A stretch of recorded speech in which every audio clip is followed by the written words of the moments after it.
Bonjour à tous et à toutes. Je m'appelle Gabrielle. Je suis travailleuse sociale dans un CLSC à Montréal. Aujourd'hui, je veux aborder avec vous un sujet qui touche tout le monde, la santé mentale. Mes objectifs sont de vous aider à reconnaître les signes pouvant indiquer qu'une personne vit avec un trouble mental et de vous offrir des outils pour mieux l'orienter vers les bonnes ressources en cas de besoin. Nous explorerons ensemble plusieurs questions importantes, comme qu'est-ce qu'un trouble mental? Comment peut-on lutter contre la stigmatisation? Quels signes permettent de reconnaître un trouble mental? À quel moment la consommation de substances devient-elle problématique? Et surtout, comment venir en aide à quelqu'un qui présente des signes d'un trouble mental? Pour démystifier le sujet, je suis accompagnée de Ali, bénévole dans un centre de retraite pour personnes âgées et fier partisan du réseau des éclaireurs et éclaireuses. Salut Gabriel. Merci de m'avoir invité à participer à cette formation. Je suis impatient d'en apprendre plus sur le sujet. J'offre très souvent mon aide dans des organismes communautaires de mon quartier. C'est important pour moi d'être capable de repérer les personnes qui peuvent être en détresse psychologique et de les aider du mieux que je le peux. Merci Ali de te joindre à nous. Tu as raison, c'est très important. Certains peuvent penser que les problèmes de santé mentale touchent peu de gens, mais c'est totalement faux. D'ailleurs, sais-tu quelle est la proportion de la population qui fera l'expérience d'un trouble mental au cours de sa vie au Québec?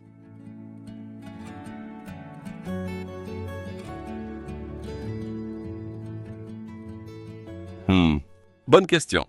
Je dirais une personne sur 8. C'est une personne sur 5 qui est touchée par un trouble mental au Québec au cours de sa vie. Ça veut dire que nous connaissons probablement tous au moins une personne qui vit ou a vécu avec un trouble mental. Ouf, ça fait beaucoup de monde. Mais en fait, c'est quoi un trouble mental?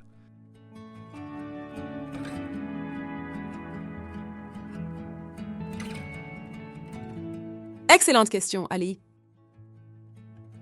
L'Agence de la santé publique du Canada définit les troubles mentaux comme des changements dans la pensée, l'humeur ou le comportement qui causent une grande détresse et nuisent au fonctionnement de la personne. Un trouble mental est un dysfonctionnement qui perdure dans le temps et qui peut nuire au quotidien de la personne sans traitement. Seuls les médecins, les psychiatres ou les psychologues peuvent poser un diagnostic de trouble mental. Il se développe en raison d'une combinaison de facteurs qui ont fragilisé la santé mentale de la personne. Ali, selon toi, est-ce vrai ou faux qu'une personne ayant une mauvaise santé mentale a forcément un trouble mental?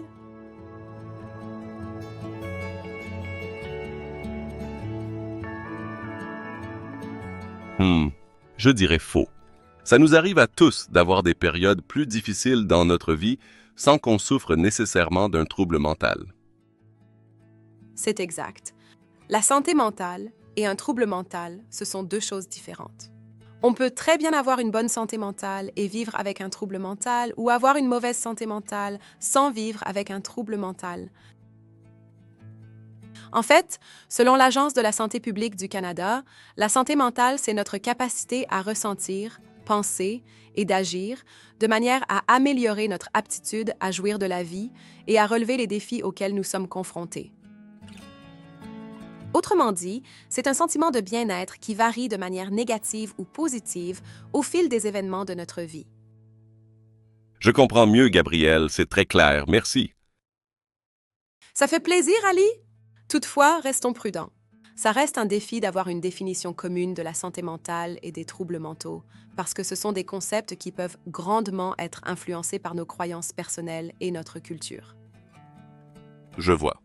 En fait, l'important, ce n'est pas de s'entendre sur une définition de la santé mentale et des troubles mentaux, mais de respecter les croyances de chacun sur ces sujets. Tout à fait, Ali. D'ailleurs, en tant qu'éclaireur et éclaireuse, vous pouvez jouer un rôle crucial pour réduire les préjugés négatifs et les stéréotypes en lien avec les problèmes mentaux. Je vais vous donner quelques trucs. Super, j'ai hâte d'en apprendre plus.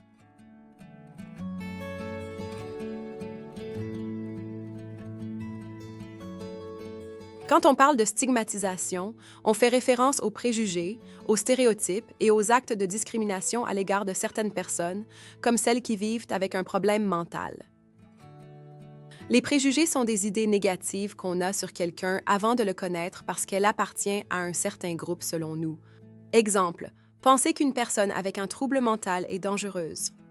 Les stéréotypes sont des caractéristiques que la société attribue à un groupe de personnes pour les classer en catégories, par exemple selon leur âge, leur poids, leur métier, leur couleur de peau ou leur sexe. Un stéréotype ne tient pas compte des différences individuelles. Exemple, croire que toutes les personnes anxieuses sont faibles. La discrimination, c'est traiter différemment une personne de façon négative ou défavorable ou agir injustement envers elle à cause de ses caractéristiques, sexe, âge, religion, etc.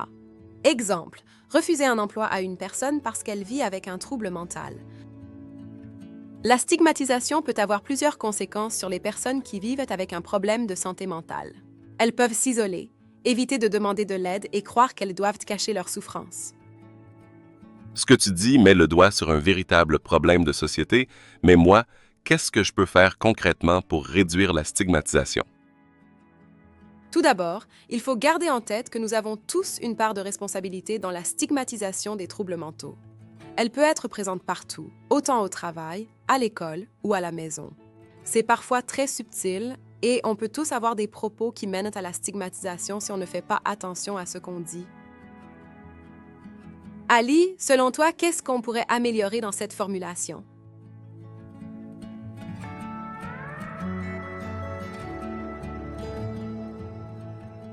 Je dois avouer que je sais pas du tout. Pas de souci, Ali, nous sommes là pour apprendre. En fait, pour éviter un langage stigmatisant, il faut employer un vocabulaire qui accorde plus d'importance à la personne qu'à son trouble mental. Par exemple, ici, au lieu de dire « cette personne est un drogué », on peut plutôt dire « cette personne vit avec une dépendance ». Merci Gabriel, c'est super ces conseils que tu me donnes. Ravi que ça te soit utile.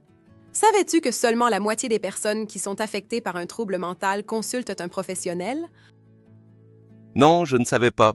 C'est vraiment dommage. Oui, demander de l'aide peut vraiment changer le cours d'une vie.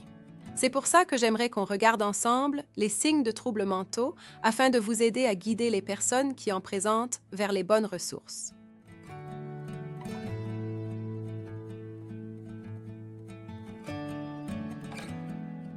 Un trouble mental se manifeste lorsqu'il y a un changement important dans la façon dont une personne pense, ressent ou agit.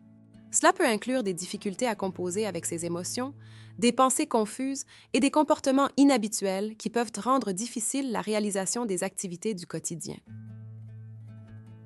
De nombreux troubles mentaux sont répertoriés dans le DSM-5, le manuel de référence utilisé par les professionnels de la santé. Nous nous attarderons sur les plus fréquents, notamment les troubles de l'humeur, les troubles psychotiques, les troubles liés au stress post-traumatique et les troubles anxieux. Commençons par regarder les troubles de l'humeur ensemble. Une personne qui vit un trouble de l'humeur traverse une grande détresse qui peut affecter différentes sphères de sa vie, comme son travail ou sa vie sociale. Sans raison apparente ou encore suite à un événement de vie difficile comme une rupture, elle peut avoir le sentiment de perdre le contrôle de son humeur et de ses émotions. Il faut aussi savoir que le désespoir chez une personne qui vit avec un trouble de l'humeur peut l'amener à avoir des idées suicidaires. C'est pourquoi il est important d'être à l'écoute et de ne pas minimiser ce qu'elle vit. Les troubles de l'humeur regroupent deux formes, le trouble dépressif et bipolaire. Les personnes qui vivent avec un trouble dépressif peuvent ressentir une grande tristesse, une perte d'intérêt pour plusieurs activités, des problèmes de sommeil ou d'appétit, une baisse d'énergie et parfois des idées suicidaires.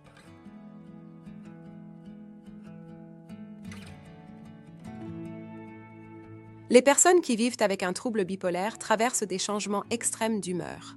Souvent, elles vivent des périodes d'humeur stable, entrecoupées d'épisodes de dépression et de manie. Les signes reliés aux épisodes de dépression sont les mêmes que pour un trouble dépressif. En revanche, lors des épisodes de manie, les personnes peuvent ressentir un sentiment de joie ou d'impatience intense, parler excessivement, dormir très peu et avoir des comportements impulsifs qui peuvent mener à des comportements à risque.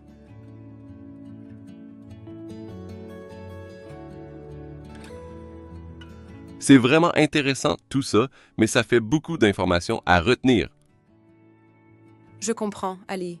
Rappelle-toi que seuls des professionnels certifiés peuvent poser un diagnostic de trouble mental. Notre objectif est uniquement de vous donner des astuces pour reconnaître des signes qui vous permettront de guider les personnes qui en ont besoin vers les bonnes ressources. De plus, sachez que vous avez accès à un aide-mémoire sur le site web des éclaireurs et éclaireuses qui peut vous aider à vous souvenir des signes. Discutons maintenant des troubles psychotiques. Ces troubles affectent profondément les pensées, les croyances et les perceptions. La schizophrénie, par exemple, est une forme bien connue de trouble psychotique. Les personnes vivant avec un trouble psychotique peuvent avoir des idées hors du commun ou des propos incohérents. Elles peuvent voir ou entendre des choses qui n'existent pas, adopter des comportements inhabituels ou désorganisés. Elles peuvent également avoir des problèmes de sommeil et d'appétit, négliger leur hygiène ou leur apparence et vivre de l'isolement social. Ces signes peuvent apparaître graduellement ou soudainement lors d'un épisode psychotique.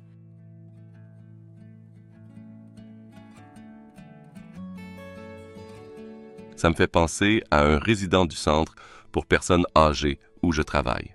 Il vit avec une schizophrénie et il m'a partagé qu'avant son diagnostic, il avait la conviction d'être toujours suivi. Depuis qu'il a commencé son traitement, sa qualité de vie s'est grandement améliorée. Il va vraiment bien aujourd'hui. C'est une bonne nouvelle. C'est d'ailleurs une histoire qui prouve qu'on peut très bien avoir une bonne santé mentale tout en vivant avec un trouble mental. Poursuivons en parlant des troubles de stress post-traumatique. Certaines personnes développent un trouble de stress post-traumatique après avoir vécu un événement dangereux pour leur sécurité ou celle d'un proche, comme un accident, une agression ou une catastrophe naturelle. Ces personnes ressentent encore la peur, comme si le danger était toujours présent, même longtemps après les faits.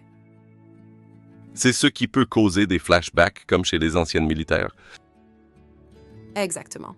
Les flashbacks sont des souvenirs très vifs, qui reviennent comme si la scène traumatisante se rejouait, avec les mêmes émotions et réactions physiques. En plus des flashbacks ou des cauchemars, les personnes vivant avec un trouble de stress post-traumatique restent souvent en état d'alerte, comme si un danger pouvait surgir à tout moment. Leur sommeil peut devenir difficile et leur concentration peut diminuer. Certaines personnes vont aussi éviter tout ce qui leur rappelle l'événement, même indirectement.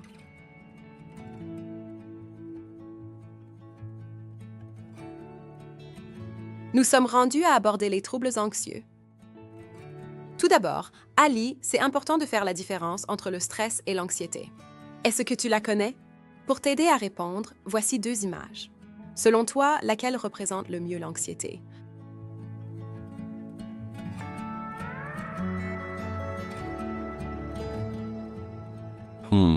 Je dirais A parce que l'anxiété, c'est dans la tête. Exact, c'est ça.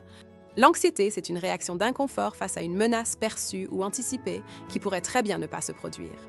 Autrement dit, la menace est dans ta tête. Le stress, quant à lui, est une réaction d'inconfort face à une menace ou un danger réel immédiat. Autrement dit, la menace est réellement sur ton chemin. L'anxiété chez une personne vivant avec un trouble anxieux est souvent intense et donc au-delà de la normale.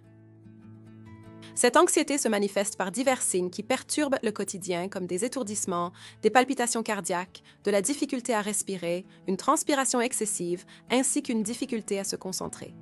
La personne peut aussi avoir un sommeil troublé, se sentir souvent inquiète ou irritable.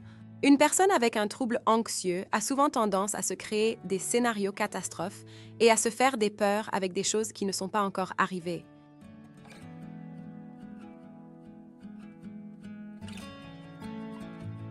Ça me remet en question tous ces signes que tu viens de nommer.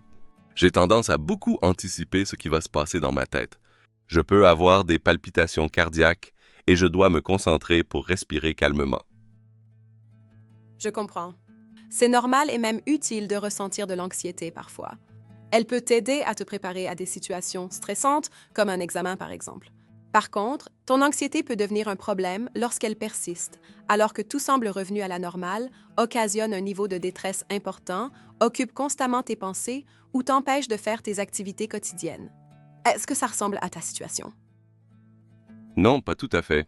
Elle n'est pas aussi envahissante que cela. Par contre, tu m'apprends quelque chose. L'anxiété peut être une réaction normale qui peut me servir. Je ne l'avais pas vue sous cet angle. Exact. D'ailleurs, j'aimerais aborder avec vous un dernier trouble. Celui-ci est un peu plus complexe, car la consommation de substances comme l'alcool ou le cannabis n'est pas toujours considérée comme un problème. Il s'agit des troubles liés à l'usage de substances.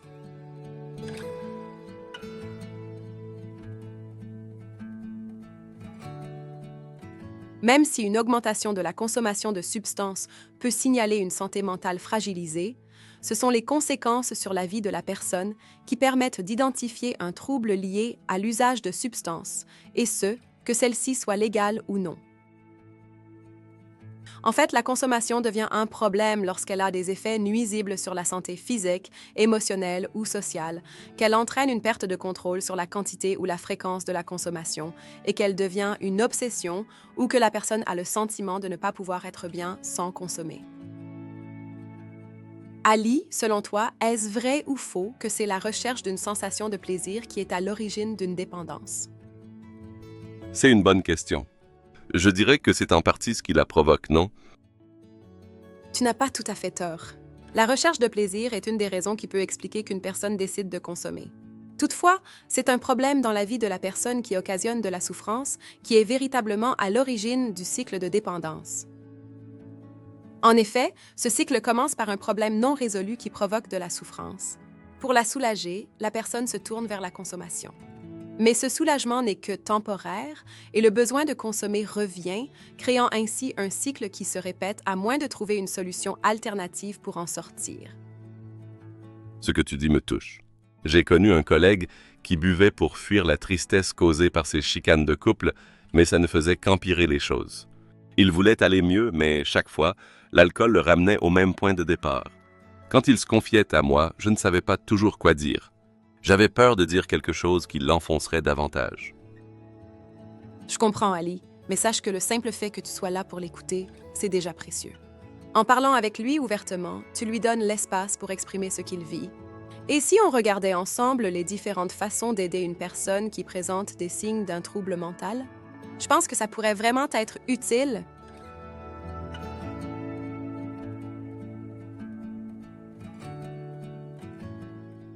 Différents services de soutien existent pour aider les personnes vivant avec un trouble mental. Ils permettent notamment aux personnes de soulager leurs symptômes et de reprendre le contrôle de leur vie et de leurs activités quotidiennes. Les options sont variées. Ça peut aller de la psychothérapie à la médication, en passant par des groupes de soutien, des rencontres familiales ou du coaching.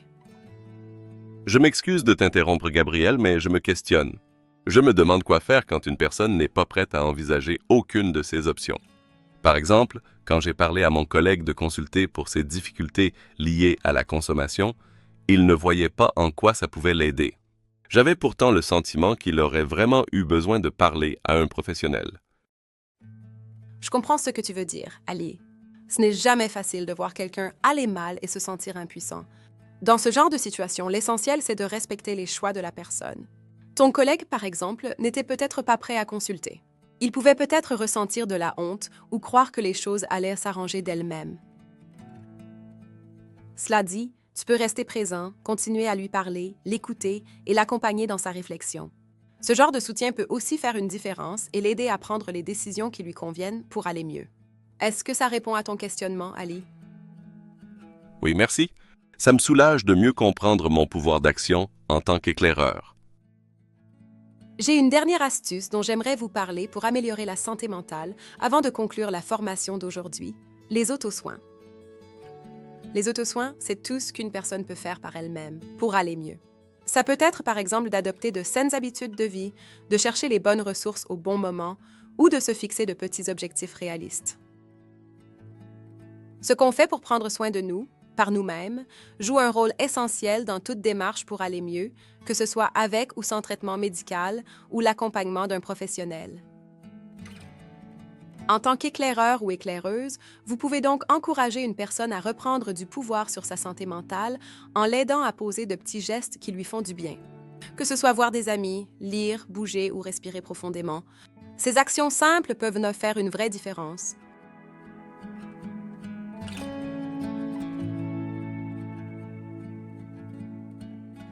Ali, nous voici à la fin de cette formation sur la santé mentale et les troubles mentaux.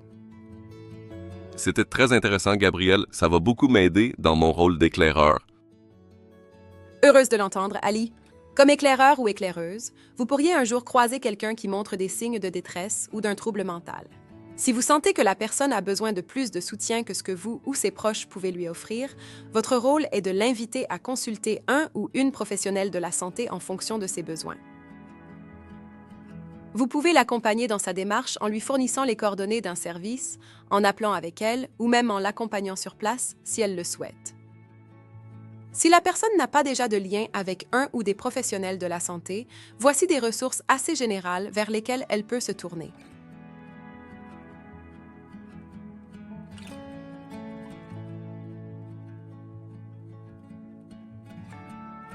Cela dit, il est essentiel de se rappeler qu'au final, le choix de consulter lui revient.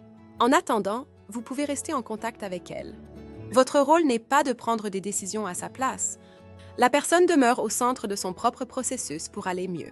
Par contre, dans certaines situations graves où vous craignez pour la sécurité de la personne ou celle d'autrui, vous avez la responsabilité d'intervenir rapidement, même sans son accord, en appelant les services d'urgence. Par exemple, c'est le cas si la personne a des idées suicidaires avec un plan clair et imminent, tient des propos haineux ou agressifs qui te donnent des raisons de croire qu'elle pourrait s'en prendre à quelqu'un, se dit victime de violences ou d'abus et se sent en danger immédiat, ou encore s'il s'agit d'un enfant en situation de danger. Dans ces cas, n'hésitez pas à composer le 911. Merci Gabriel. En fait, ce que je retiens, c'est qu'en tant qu'éclaireur et éclaireuse, nous pouvons être un guide bienveillant lorsqu'une personne traverse des moments difficiles. De plus, si nous remarquons des signes qui s'apparentent à un trouble mental, nous pouvons aider cette personne en l'orientant vers les bonnes ressources si elle le désire. Et si nous craignons pour la sécurité de la personne ou celle d'autrui dans l'immédiat, nous devons contacter les services d'urgence. C'est bien cela. Par votre présence, votre écoute, votre sensibilité et le partage de vos connaissances sur les services disponibles, vous pouvez vraiment faire une différence.